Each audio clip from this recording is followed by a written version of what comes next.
2026 ခုနှစ်ဇွန်လ29 ရက်နေ့ဒီနေ့ချင်းပါနေတဲ့ကျမ်းစာရှင်ပါအဖွဲ့မှာ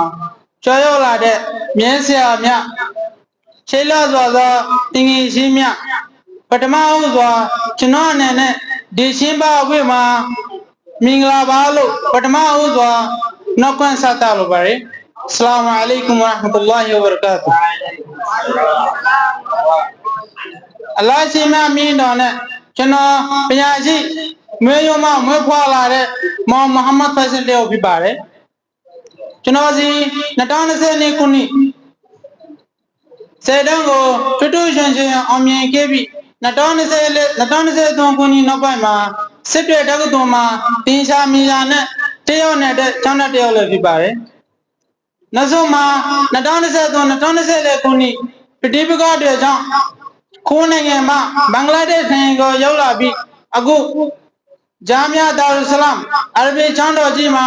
ပညာစီးပွားနေတဲ့ကျောင်းသားတော်ဖြစ်ပြီးဒုက္ခတိစကန်စစ်တုံးမှာမယုံနေလာထိုင်စကူဆိုပြီးကျောင်းမှာစာပြနေတဲ့ဆရာတယောက်လေးဖြစ်ပါတယ်ကျွန်တော်ဒီနေ့တရားဆရာဝဲမှာပညာရဲ့တန်ဖိုးဆိုတဲ့ခေါင်းစဉ်နဲ့တစ်ချက်လောက်ပြောပြချင်ပါတယ်ခင်ဗျာကျွန်တော်ဒီဒုက္ခဒီဘဝမှာရောက်လာပြီးတော့ပညာဟူသည်ဘယ်လိုအရေးကြီးလဲဆိုတာလည်းကိုတော်တော်လေးသိသွားပါတယ်။ဘာဖြစ်လို့လဲဆိုတော့ကျွန်တော်တို့နိုင်ငံမဲ့လူမျိုးတမျိုးဖြစ်သွားခဲ့ပါတယ်။ဘာဖြစ်လို့လဲဆိုတော့ကျွန်တော်ချက်ရခင်ဘဝမှာပညာမဲတွေများတော့ပညာရှိတွေနေတော့ကျွန်တော်တို့အခုဒီလက်ရှိဘဝမှာနိုင်ငံမဲ့လူမျိုးတမျိုးဖြစ်လာပါတယ်။ကျွန်တော်တို့လူမျိုးတို့တပြည့်ခံရတဲ့လူမျိုးတမျိုးဟာ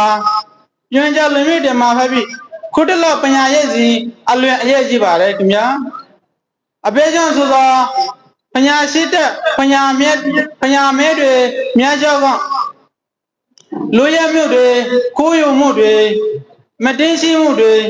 တယောက်နဲ့တယောက်တပြည့်မျိုးတွေမြတ်ဖလာပါတယ်ရှေးကင်ကတဲ့ကကျွန်တော်တို့လူမျိုးတွေဟာပညာမြင့်တွေမြတ်သဖြင့်ယခုနိုင်ငံမဲ့လူမျိုးတမျိုးဖြစ်လာပါတယ်ခင်ဗျာ။ဥဝနဲ့နဲ့ပြောရမယ်ဆိုရင်ကျွန်တော်တို့ဒီဗမာအစိုးရလောက်မှာတရှိကနေရတဲ့လူမျိုးတမျိုးဖြစ်တယ်မလို့ကျွန်တော်ရမှာဗမာစကားကိုတက်ချွတ်ပြောတတ်ရမယ်ဖြစ်ပါတယ်ခင်ဗျာ။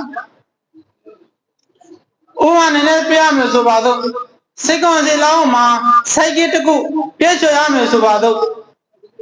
ကျွန်တော်မှာမဖြစ်မနဲ့ဗမာစကားပြောထရမယ်ဘာဖြစ်လို့လဲဆိုတော့သူတို့ကတကူကိုမဲ့ကျွန်တော်ဘာပြောမလဲဟဲ့ဘယ်တော့မလို့လဲအဲ့လိုပြောကျွန်တော်ဘာပြောမလဲကိုပြောပြီးတော့ကျွန်တော်မောင်တို့သွားမယ်ပုတ္တရုံသွားမယ်ဆိုပြီးတော့ကျွန်တော်ဖျက်ရမယ်အခုကျွန်တော်ဗမာစကားမပြောတဲ့ကြောင့်သူတို့ကအဲ့လိုစကားပြောလို့မရဘူးအဲ့ဒါကြောင့်မလို့ကျွန်တော်ကအနေနဲ့ခင်ရတယ်ပညာတဲ့ဆိုရင်အနေနဲ့ခင်စရာမလိုဘူးသူတို့ကိုရှင်းပြလို့ရတယ်အခုဆိုကျွန်တော်ရှင်းပြလို့မရဘူးနောက်ဆုံးအနေနဲ့ကျွန်တော်တကူပြောရှင်းတာကတော့ကျွန်တော်လူမျိုးကိုကျွန်တော်ရင်ကိုမနမတွေကိုပြောရှင်းတာကတော့ပညာကိုထိုးထွင်းရှင်အောင်မြောင်စိတ်ဖို့ပြပါတယ်နောက်ဆုံးကတော့ကျွန်တော်အသက်ကိုတကူပြောရှင်းတာကတော့တောင်းဆိုရှင်းတာကတော့ဒီကုတ်တလောက်မှာ10တန်းကို12တန်းကိုထိုးထွင်းရှင်အောင်မြင်ခဲ့တယ်ဒီမှာ9ဘာသာကုန်တွေနဲ့4ဘာသာကုန်တွေနဲ့အောင်မြင်ခဲ့တယ်ဒါမဲ့သူတို့ကhigh level ကိုထည့်လို့မရဘူး။ဘာဖြစ်လို့ဆိုတော့ဒုက္ခဒီမဟုတ်လို့ပါ။ဒုက္ခစီတော့ဘာ opportunity မှမရှိတော့ဘူး။တခြားနိုင်ငံမှာသွားပြီးတော့စာစစ်လို့မရတော့ဘူး။ဘာဖြစ်လို့ဆိုတော့ဒုက္ခဒီမဟုတ်လို့ပါ။ခပပေါ်မှာဒုက္ခစီတော့လုံးဝထမ်းမှုမရှိဘူး။တခြားနိုင်ငံသွားချင်လို့ထွက်လို့မရဘူး။နိုင်ငံခုလာမဲ့လို့ရှင်ဆိုလုပ်လို့မရဘူး။ဘာမဲ့ကုန်ဒီမှလည်းမရှိတော့ဘူး။ဒါမဲ့ကျွန်တော်ဟာဒီဘဝမှာခံစားနေချောင်းတဲ့တရားလို့ပြပါတယ်ကျွန်တော်အနေနဲ့ပြောရှင်တာဒီလောက်ပါပဲချစ်စက်မြဲချင်ပါတယ်